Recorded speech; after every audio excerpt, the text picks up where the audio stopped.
3 సార్లు డుమ్మా కొట్టాడు ఈ రాష్ట్ర ముఖ్యమంత్రి. కేవలం ఒక్కసారి మాత్రమే, అది కూడా తూతూ మంత్రంగా ఒక ఫారెన్ హాలిడే లాగా ఫ్యామిలీతో సరదాగా షికార్లు కొట్టొచ్చేశాడు ఈ రాష్ట్ర ముఖ్యమంత్రి.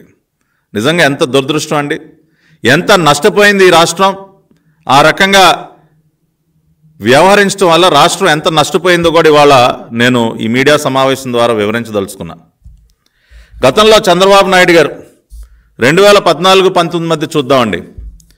2014 జూన్లో ఆయన ముఖ్యమంత్రి అయిన తర్వాత మొదటి సదస్సు ఆయన 2015 జనవరిలో జరిగినటువంటి వరల్డ్ ఎకనామిక్ ఫోరం సదస్సుకి, దావోస్ సదస్సుకి ఆయన స్వయంగా హాజరయ్యి ఆయన అక్కడ world Economic forum 2015 Andhra Pradesh CM Chandrababu Naidu unveils vision for the state at annual meet. అంటే మన రాష్ట్ర యొక్క విజన్, రాష్ట్ర ప్రభుత్వం యొక్క విజన్ ఏ రకంగా ఉండబోతా ఉంది, ఏ రకంగా పెట్టుబడులకి అనుకూలమైనటువంటి వాతావరణాన్ని మన రాష్ట్ర ప్రభుత్వం కల్పించబోతా ఉందన్న అంశాల మీద 2015 జనవరిలో జరిగినటువంటి వరల్డ్ ఎకనామిక్ ఫోరం సదస్సులో చంద్రబాబు నాయుడు గారు స్వయంగా మాట్లాడాడు. Mister Naidu would be addressing a special session on investment in Andhra Pradesh at World Economic Forum, Davos.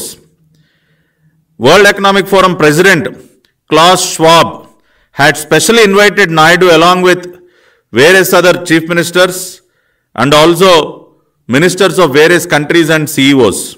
అంటే ప్రత్యేకంగా వరల్డ్ ఎకనామిక్ ఫోరం అధ్యక్షులైనటువంటి క్లాస్ ష్వాబ్ చంద్రబాబు నాయుడు గారు ఆహ్వానించడమే కాకుండా Mr. Naidu would be a special guest at a session on future of urban development along with ministers from various countries and CEOs of major corporations.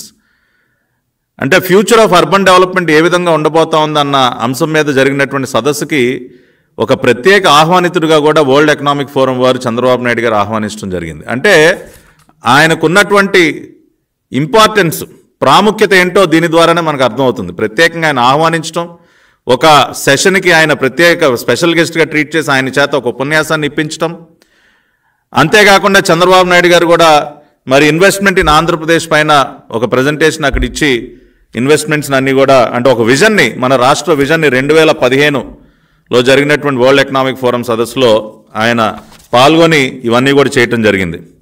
అంతేకాకుండా Chandrababu Naidu hard sells Andhra to woo infrastructure technology refinery investments. అంటే అనేక రంగాల్లో ఆయన చేసినటువంటి కృషిని economic times పత్రిక కూడా ఆ రోజున ప్రచురించడం జరిగింది 2015లో. మరుసటి సంవత్సరం 2016లో Shri Nara Chandrababu Naidu to take part in 46th World Economic Forum annual summit in Davos. మళ్ళీ నెక్స్ట్ ఇయర్ 2016లో కూడా ఆయన స్వయంగా జనవరి 20 నుంచి 23 వరకు 2016లో జరిగినటువంటి సదస్సులో పాల్గొన్నారు. Mastering the 4th industrial revolution అన్న అంశం పైన ఆయన ప్రత్యేకంగా అక్కడ మాట్లాడారు. అదేవిధంగా అనేక కంపెనీలతో, నెస్లే కానివ్వండి, Johnson Control, Siemens, McKinsey, Lockheed Martin, Airbus, JETRO, Uber, ఇట్లా అనేక ఫిలిప్స్, ఇటువంటి అనేక కంపెనీల ప్రతినిధులతో ప్రత్యేకంగా సమావేశమైనట్టు మళ్ళీ ఎకనామిక్ టైమ్స్ పత్రిక ప్రచురించినటువంటి వార్త ఈ రోజున మీ ముందు ఉంచుతూ ఉన్నాను 2016లో. అంటే ఏ రకమైనటువంటి కృషి చేశారో ఒక్కసారి గుర్తు చేస్తా ఉన్నా. మళ్ళీ 2017లో వరుసగా 3వ సంవత్సరం కూడా Andhra Pradesh has resources opportunities that global investors can explore. అనేక రీసోర్సెస్ ఉన్నాయి మన రాష్ట్రంలో, ఆపర్చునిటీస్ ఉన్నాయి, రండి మీరు పెట్టుబడి పెట్టండి అని మళ్ళీ చంద్రబాబు నాయుడు గారు వరుసగా 3వ సంవత్సరం 2017లో కూడా డావోస్కు వెళ్ళి అక్కడ అనేక కంపెనీలతో ఆయన సమావేశమైనటువంటి అంశాన్ని ఇండియా టుడే పత్రిక ప్రధానంగా ప్రచురించినటువంటి విషయాన్ని మీ దృష్టిలో పెడతా ఉన్నాను. అంతేకాకుండా AP has caught the fancy of global investors.